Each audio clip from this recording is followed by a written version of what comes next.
తులారాశి తులారాశి వారికి ప్రధానంగా ఈ సంవత్సరం పరాభవనామ సంవత్సర రాశి ఫలితాలను మనం గమనించుకుంటే కనుక ఆదాయం 5, వ్యయం 14, రాజపూజ్యం 6, అవమానం 3.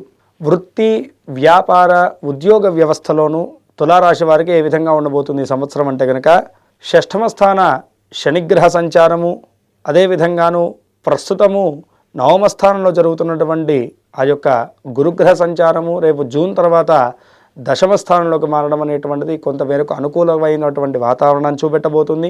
అదేవిధంగా ప్రస్తుతానికి పంచమ స్థానంలో ఉన్నటువంటి గురుగ్రహ సంచారము చతుర్థ స్థానంలోకి మారబోతున్నది. వీటన్నిటి మార్పు కూడాను ఖచ్చితంగా వీళ్ళ మీద ఏ ప్రభావాన్ని చూపెట్టబోతుందంటే కనుకను అయితే ఇంతవరకు కూడాను ఈ యొక్క తులారాశి వారికి వృత్తిపరంగాను కొంతమేరకు అనుకూలమైనటువంటి వాతావరణం ఉన్నప్పటికి కూడాను అది మరింత శుభ ఫలితాలను అయితే కనుక ఈ యొక్క గ్రహ సంచారాలు బట్టి ఫ్యూచర్లో చూపెట్టబోతున్నాయని చెప్పేసి మనం మాట్లాడుకోవాలి. జూన్ 2వ తారీఖు మారబోయేటువంటి గురుగ్రహ సంచారం వల్ల వీరికి వృత్తిపరమైనటువంటి స్థిరత్వం అయితే కనుక ఖచ్చితంగా ఉండబోతుంది. అంటే ఇన్ని రోజులు కూడాను 50-50 ఛాన్సెస్గా ఉన్నటువంటి మీ యొక్క వృత్తిపరమైనటువంటి చర్యలు కానీ మీ యొక్క వృత్తిపరమైనటువంటి అనుకూలమైనటువంటి స్థితి కానీ ఏదైతే ఉంటుందో అది ఖచ్చితంగా జూన్ తర్వాత అయితే కనుక మీకు మంచి కాన్ఫిడెన్స్ లెవెల్స్ని పెంచుతుంది. అయితే మీరు చాలా ఫోకస్డ్గా ఉంటారు.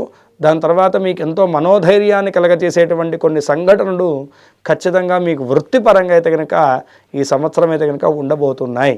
అయితే ప్రస్తుతానికి దశమ స్థానంలో జరుగుతున్నటువంటి కేతుగ్రహ సంచారం వల్ల ఇన్ని రోజులు కూడా వృత్తిపరంగాను ఒడిదుడుకులు అయితే కనుక మీకు కలుగుతూ ఉన్నాయి. అయితే ఎప్పుడైతే కనుకను గురుగ్రహ సంచారం కూడాను జరుగుతూ ఉన్నదో మనకి ఈ యొక్క డిసెంబర్ తర్వాత కేతువు గురువు కలిసిన తర్వాత మాత్రము మళ్ళీ ఆ స్టేబిలిటీ అనేటువంటిది కొంతమేరకు తగ్గుముఖం పడుతుంది.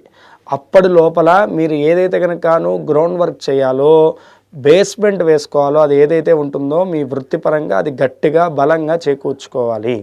అంటే అర్థమయ్యే భాషలో చెప్పాలంటే కనుకను ఈ సమయంలో మీరు చాలా ఫోకస్డ్గా మీ యొక్క వృత్తిపరంగా మీ గోల్స్ పరంగా ఏవైతే మీరు అవుట్పుట్ ప్రదర్శించాలో అది స్పష్టంగా ఉండాలి అని చెప్పేసి ఇక్కడ సూచించేటువంటి విషయం.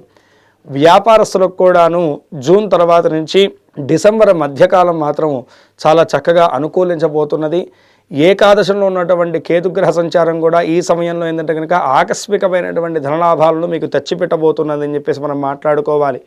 అయితే కనుక షష్ఠమ స్థానంలో ఉన్నటువంటి శనిగ్రహ సంచారం వల్ల ఎక్కడైతే కనుక స్ట్రక్అప్ అయిపోయినటువంటి మీ యొక్క డబ్బు ఉన్నదో అది కూడా ఖచ్చితంగా ఈ సంవత్సరం మీ చేతికి అందేటువంటి సూచనలు కూడా కనపడుతూ ఉన్నాయి.